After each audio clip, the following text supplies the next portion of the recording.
எந்த விதமான கருத்து வேறுபாடு இருக்க முடியாது. இந்த அமெரிக்க ஏகாதிபத்தியம் அதே மாதிரி தான் ஒழிக்கப்பட வேண்டும் இல்லை எங்களுக்கும் கம்யூனிஸ்டுக்கும் இது. ஆனால் எதுக்கு எடுத்தாலும் அதை அமெரிக்காவை குற்றம் சொல்வது என்பது சரியாது. இந்த விஷயத்தில் அமெரிக்கா செய்வது தவறு அப்படின்னு நமது அரசும் கண்டிச்சிருக்கு லிபியாவில் அவங்க பண்ணதை.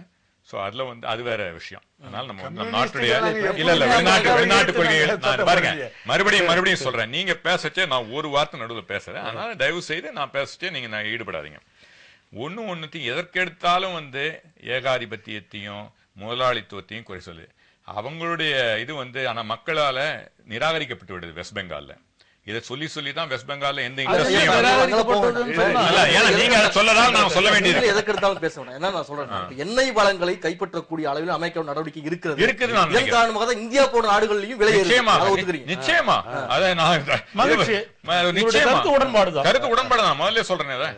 ஐயப்ப இதுல பாத்தீங்கன்னா மாநில அரசுக்கு இருக்கக்கூடிய பொறுப்புகள், இப்ப இது ஒரு நடுவர் அரசு மட்டுமே செய்யக்கூடிய செயல்பாடு பார்க்க முடியாது. ஏன்னா ஒரு சராசரியாக 1 லிட்டர் பெட்ரோலுடைய விலையில 14 ரூபாய் மாநில அரசு வரியாக வசூலிக்கிறது, 16 ரூபாய் நடுவர் அரசு வரியாக வசூலிக்கிறது என்பதாக சொல்றாங்க. இதுல நாட்டிலேயே அதிகமாக வரியை விதிக்கக்கூடிய ஒரு மாநிலமாக தமிழகம் இருந்தது என்று சொல்கிறார். தற்போதும் இருக்கிறது. இந்த தேர்தலுக்கு முன்னதாக கொஞ்சம் குறைச்சிருக்கார் முதலமைச்சராக இருந்த கலைஞர் அவர்கள் குறைச்சிருந்தார்.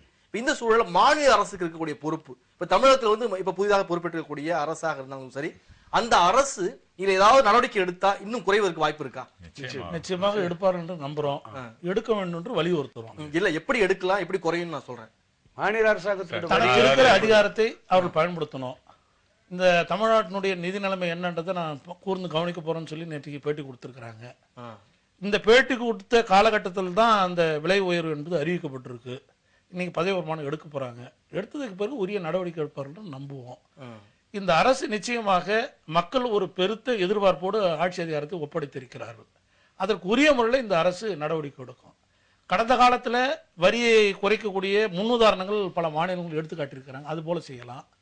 மத்திய அரசு இந்த கொள்கையிலிருந்து பின்வாங்க செய்வதற்குண்டான அழுத்தமான போராட்டங்களை நடத்தலாம். ஜனநாயக சக்திகள் எல்லாம் இணைத்த ஒரு விரிவான போராட்டத்தை தமிழ்நாட்டில் அறைகொள் விடலாம். இப்போட பார்த்தீங்கன்னு சொன்னால் இடதுசாரி கட்சிகள் ஒன்று சேர்ந்து நாடு முழுவதுமாக இயக்கம் நடத்துங்கன்னு சொல்றாங்க. மக்களை நேசிக்கிற பல்வேறு அரசியல் கட்சிகள் அறிவித்திருக்கிறார்கள். அப்படி இருக்கிற போது அனைத்து அதிமுகவும் ஜனநாயக சக்திகளோடு சேர்ந்து மத்திய அரசுடைய இந்த தவறான கொள்கைகளுக்கு எதிரான ஒரு வலுவான இயக்கம் நடத்துகிற போது நிச்சயமாக மத்திய அரசு பின்வாங்கக்கூடிய சூழல் உருவாகும் என்று நான் கருதுறேன். மாநில அரசுக்கும் பொறுப்பு இருக்கிறது, நிச்சயமா செயல்படுத்த வேண்டும் வலியுறுத்துறீங்க. இப்ப இதுல இந்த சூழல பாத்தீங்கன்னா நடுவண் அரசு நிதிநிலை அறிக்கையில இறக்குமதிக்கான வரியை குறைக்கவில்லை. இந்த கச்சா எண்ணெயுடைய பொருட்களுடைய விலை வரியை குறைக்கல. அதன் காரணமாக தான் விலையேற்றம் எல்லாம் எண்ணெய் நிறுவனங்கள் சொல்கின்றன. இதுல வரி குறைப்புக்கு என்ன பின்னடைவு ஏற்படுற காரணம்? ரெண்டு விஷயம். ஒண்ணு இரண்டு விதமாக இதை பொருளாதாரத்தின் இந்த கச்சா விலை பொருள், பெட்ரோலியம் பொருள், இதை ரெண்டு விதமா பார்க்கணும். இதை அதிகமாக எரிப்பதன் மூலமாக உபயோகப்படுத்துவது தேவைக்கு அதிகமாக அடிப்படை தேவைகளை உபயோகப்படுத்ததான் வேணும். அதில் எந்த விதமான சந்தேகமான நாட்டுடைய முன்னேற்றத்திற்கும் இதெல்லாம் அவசியம். அதே நேரத்தில் அளவுக்கு அதிகமாக உபயோகித்தால் சுற்றுப்புற சூழல் கூட பாதிக்கப்படுதுன்னு சொல்கிறோம். அதனால தான் பப்ளிக் டிரான்ஸ்போர்ட்டேஷன் மறுபடியும் நான் சொல்வது என்னவென்றால், இந்த விலையேற்றத்தின் மூலம் தனியார் தங்களுடைய வாகனங்கள் உபயோகப்படுத்துவது குறையவும், பொதுத்துறையில் இருக்கக்கூடிய பப்ளிக் டிரான்ஸ்போர்ட்டேஷனை அதிகமாக எடுத்துக்கொள்ள வாய்ப்பு பெருக வேண்டும். இந்த இருக்கிற டாக்ஸை எடுத்து நம்மளுடைய பப்ளிக் டிரான்ஸ்போர்ட்டேஷனை இம்ப்ரூவ் பண்ணணும். இன்னும் கேட்டால் ₹1 நீங்க எந்த இடத்துல இருந்தாலும் இறங்குற மாதிரி பஸ்ல கொடுக்கலாம்னு நான் சொல்றேன். அதை சப்சிடைஸ் பண்ணுங்க. ஏன்னா அப்ப அதிகமா பொதுத்துறை நிறுவனங்கள் எடுத்துட்டு போக முடியும். தனியார் வாகனங்கள் சொல்லுவோம், சுற்றுப்புற சூழல் குறையும், இந்த எண்ணெயை உபயோகப்படுத்துவது குறையும். இப்படி அதாவது அரசுடைய பாலிசிங்கிறது ஒரு தனி இதுவா பார்க்கக்கூடாது. இதனுடைய விலை இதனால ஏற்படுகிற பாதிப்பு என்னன்னு பார்க்கணும். ஸோ ஃபார் எக்ஸாம்பிள் ஆட்டோக்காரங்களுக்கு நீங்க கூப்பான் தரலாம். ரெஜிஸ்டர்ட் ஆட்டோக்கு 1 லிட்டருக்கு ₹50 கூப்பான் கொடுங்க. அப்ப என்ன பண்ணுவான்? அவன் விலையை ஏற்ற மாட்டான். அப்ப பப்ளிக் டிரான்ஸ்போர்ட்ல குறையும். அப்படிதான் பார்க்கணும். நானும் நீங்களும் எப்ப பாரு எடுத்துட்டு போயிட்டு விரயம் பண்ணுவது கூட இதை அதனால்தான் வெளிநாடுகள்ல ஏன் டாக்ஸ் போடுறான், ஏன் இட்டலியில போடுறான், பிரான்ஸ்ல போடுறான், ஜெர்மனில போடுறான், அவர்களும் நிறைய டாக்ஸ் பண்றாங்க. விலை குறைவா இருக்குச்சே கூட. ஏன்னா இந்த இயற்கை வளம் ஓரளவு தான் இருக்கு. ஒன்று. இரண்டாவதாக சுற்றுப்புற சூழல் இதனால பாதிக்கப்படுது.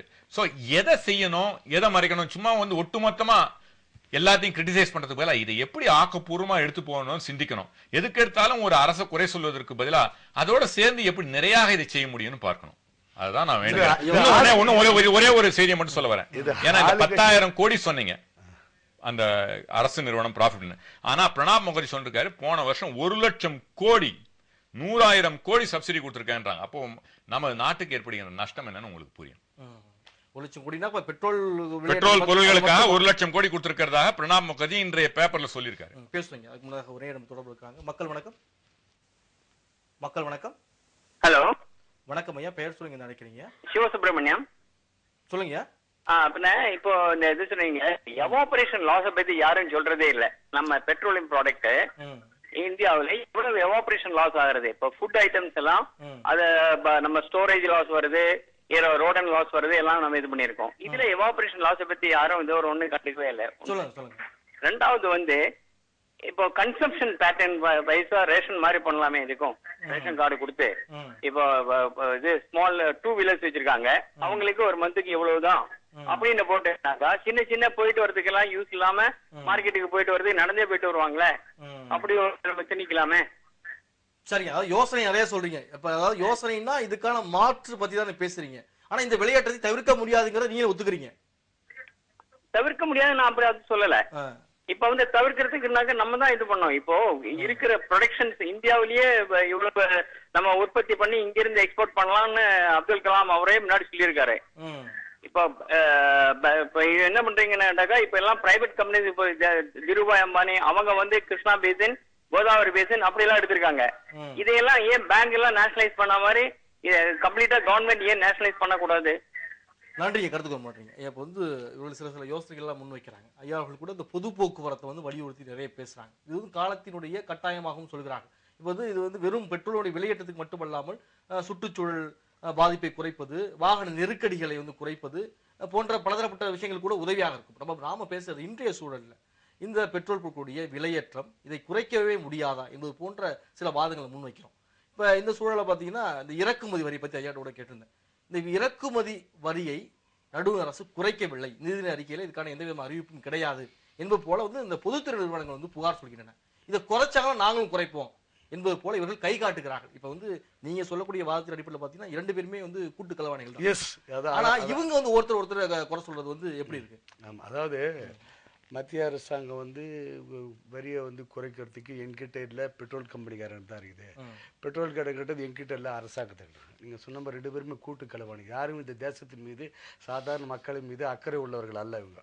இன்னொன்று சொன்னாரு, அதாவது வந்து பெட்ரோல் விலையை வந்து குறைக்கணும்னு சொன்னாக்கா வாகனத்தை குறைச்சிக்கணும், பயன்படுத்துவதை பண்ணிக்கணும் அப்படின்னு சொன்னா ஒரு மனுஷன் 3 வாரம் இதுல இருந்து இப்படி எடுத்துக்கலாம் பாருங்க. நீங்க என்னதான் வந்து பெட்ரோல் டீசல் விலையை ஏத்திட்டே போனாலும் வாகனத்தை வாங்கிட்டு தான் இருக்காங்க.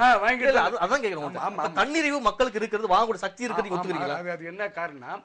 அரசாங்கமே திட்டமிட்டு மக்களிடம் இருக்கக்கூடிய பணத்தை பிடுங்குவதற்கு உண்டான சூழ்ச்சி தான் அது. பணம் இருக்கு. இல்ல இல்ல இல்ல, நான் ஒரு சாதாரண தொழிலாளிங்க. இப்ப என்கிட்ட நான் ஒரு வண்டி வச்சுக்கிறேன், நான் பயன்படுத்தணுமா இல்லையா அந்த வண்டியை? அப்ப பயன்படுத்தினா நான் பெட்ரோல் போட்டுதான் ஆகணும். அப்ப அந்த நிலைக்கு நான் மக்களை உருவாக்கிட்டாக்கா. வாழ்வாதாரத்தில் பெரும் பணத்தை இதுக்கு செலவு பண்ணக்கூடிய சூழலை இந்த அரசாங்கம் ஏற்படுத்தி விடுகிறது என்பதுதான் குற்றச்சாட்டு. ஒரு விஷயம், இப்ப ஆட்டோ வச்சிருக்கிறேன், நான் பெட்ரோல் போட்டதானே சவாரி பண்ண முடியும். பெட்ரோல் போடலாம் எப்படி நான் சவாரி பண்ண முடியும்? ஏன்னா பெட்ரோல் போடுற நிர்பந்தத்தை ஏற்படுத்துறாங்க.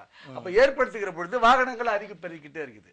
அப்ப நாங்க என்ன சொல்ல வரேன்னு சொன்னாங்க, பெட்ரோலை பொறுத்த வரைக்கும் ஏற்ற வேண்டிய முகாந்திரமோ அவசியமே இல்லாமல் இந்த அரசாங்கம் ஏற்றிக்கொண்டு மக்களை வதைக்கிறது என்பதுதான் குற்றச்சாட்டு.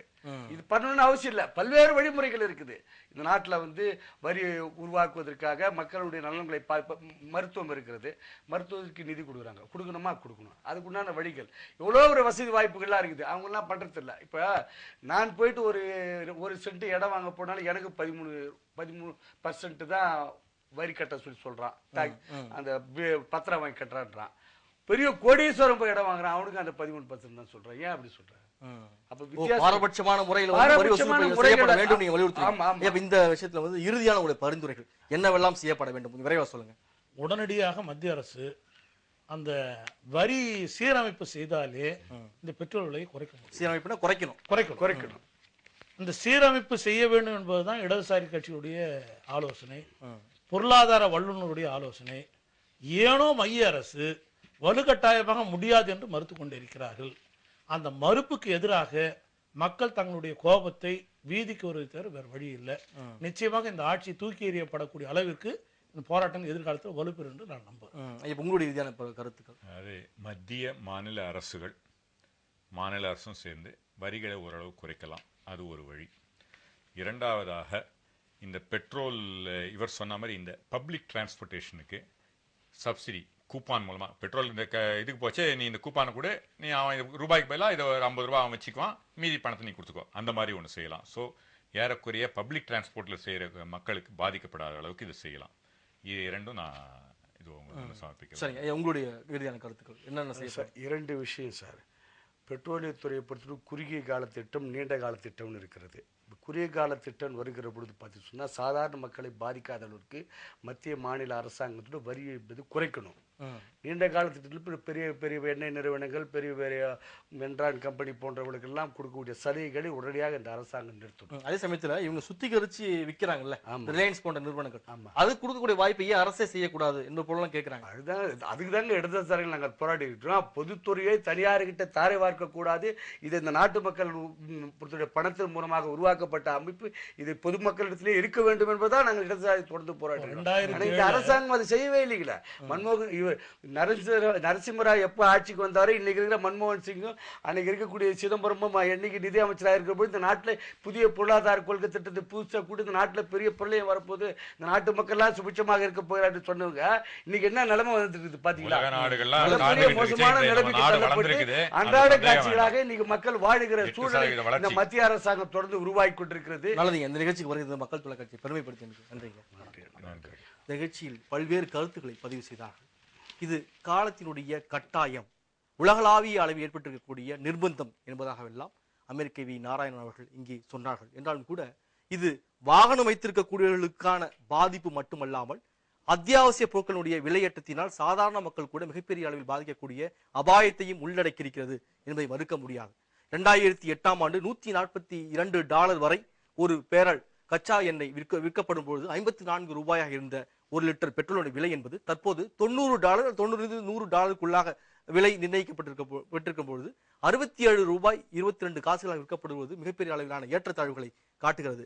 எனவே இதில் நடுவண் அரசால் ஒரு உறுதியான நடைமுறையை எடுக்க முடியும் என்பதும் நிரூபணமாக இருக்கிறது. ஏனென்றால் 10,699 கோடி ரூபாய் ஆண்டொன்றுக்கு லாபம் வரக்கூடிய அளவிலே தான் இந்த பெட்ரோலிய விலை என்பது அடங்கி இருக்கிறது என்பதே இந்த 3 பொதுத்துறை நிறுவனங்களுடைய ஆண்டு அறிக்கை என்பதெல்லாம் காட்டுகின்றன. இந்த பொதுத்துறை